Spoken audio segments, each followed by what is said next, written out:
Welcome to Volume 2, Chapter 13 of the Power Narrative Podcast, Look Into It.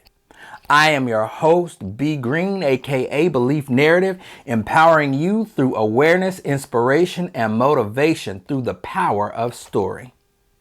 Where are my power plugs at? I'm just so glad that y'all keep plugging in week after week after week. I understand sometimes you're a little shy, but I need y'all to come out of that shy shell and let me know where you're at. Let me know what you think. Let me know what it is that you want to hear from the power plant. Let me know how to empower you.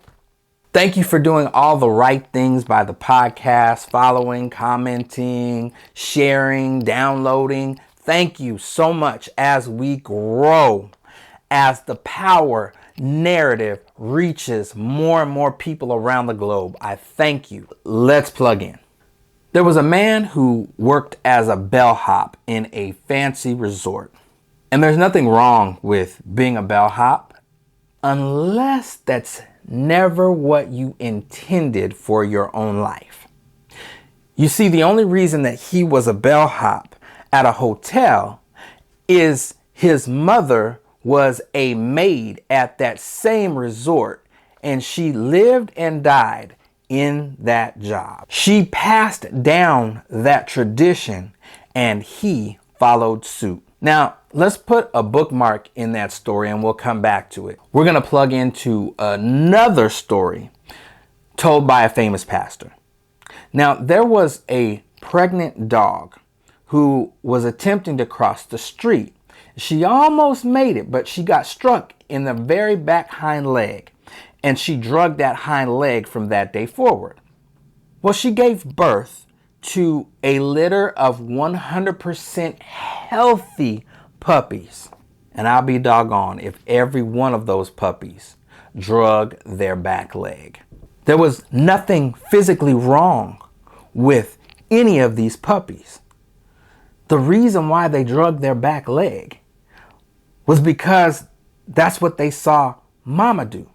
Now, Mama had a reason, but did they? The puppies never questioned, nor did they look into why. I see other puppies running, but I can't because I saw Mama. And because what Mama did, I can't surpass that because that's all I know. It's time that we start looking into things. There's a reason why things are the way they are. And the danger is this is how hereditarily these cycles of dysfunction keep manifesting themselves. The puppies didn't have the courage to even test out their own legs. Now we're going to plug back into the story of our bellhop.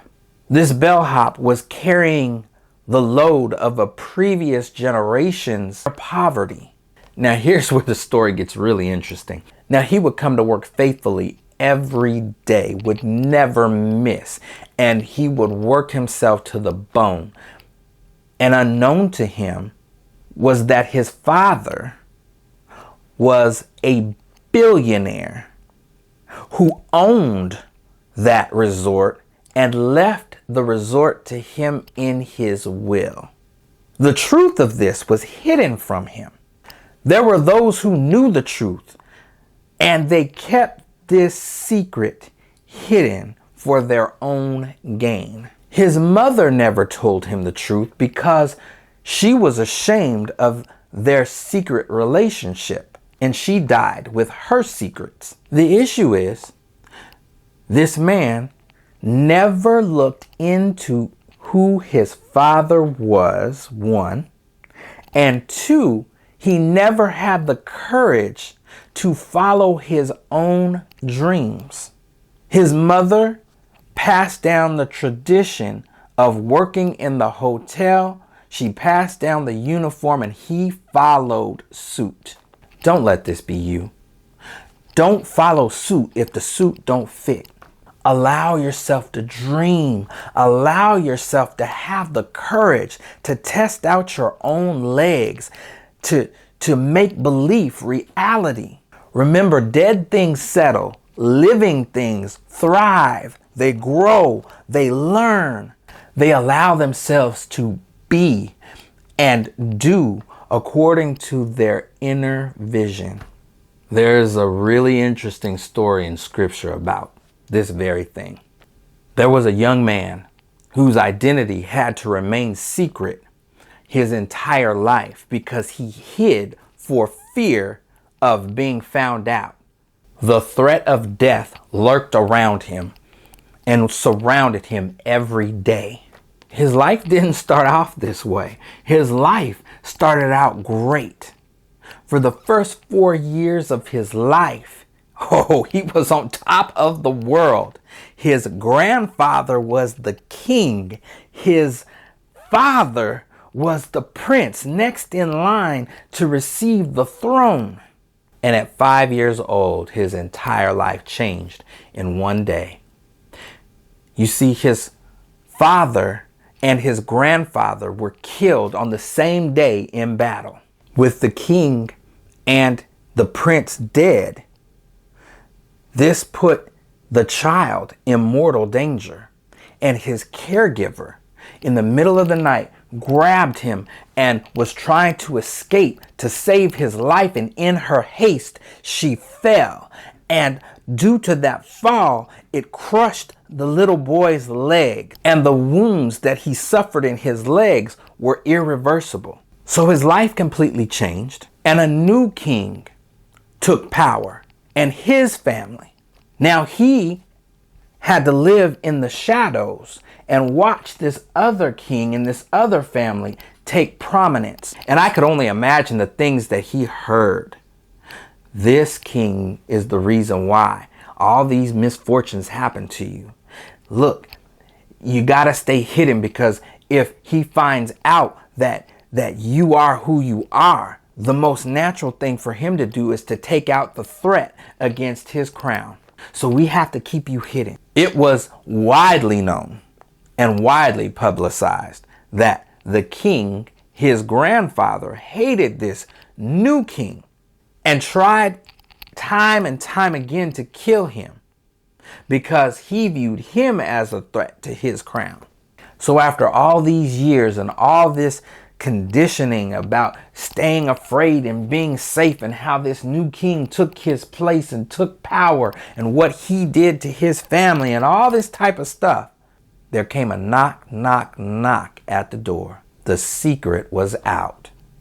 The king had found him. And now everything that he heard just kept rushing to his mind as he was being brought to the king.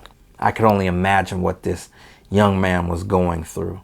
And he must have thought it was going to be sudden death based on everything he had learned, everything he saw, everything he was conditioned to believe. And when he got in front of the king, the exact opposite happened. He knew that his grandfather, the king, hated this new king. What he did not know was that the new king was his father's best friend in the entire world. They were more like brothers. And when he found that his best friend, his brother, had a child, he found this child and brought him in and said, "You always have a seat at my table. Matter of fact, I'm going to restore to you the territory that your grandfather, the king, once had. And you never have to worry, because as long as I'm the king, you'll be taken care of." Just imagine this young man's entire life was infiltrated by fear and the envy and the hatred from his own family regarding a man who loved his father, therefore made room for him at his table. All the time wasted, because at some point, from a child, he became an adult. And as an adult, he never looked into what it was that was the truth. He never asked the question, why does this man really hate me? Do I really have to live in fear? Do I really have to do why? I'm an adult. I don't have to live in fear anymore. I don't have to, why are these stories? At some point you become an adult and you need to test out your own legs. You need to look into things for yourself. You need to stop these negative cycles that may be prevalent within your family. Things that are hereditarily passed down that you don't like. If it's something that you don't like, you don't have to follow suit. You can look into it. You can look into the truth. You can look into yourself and say, this isn't the life that I want to live. And regardless of what happens, I'm going to strike out on my own. I'm going to test out my own legs. So the challenge question is this. If right now you're not living the life that you desire because of outside influences, and I don't care whether it's from your family or from your friends around you, if you're not living the life that you desire to live, will you look into yourself? Will you look into what it is that you're interested in? Will you test out your own legs? Will you have the courage to not follow suit if the suit doesn't fit you, and look into the future that you really desire to live?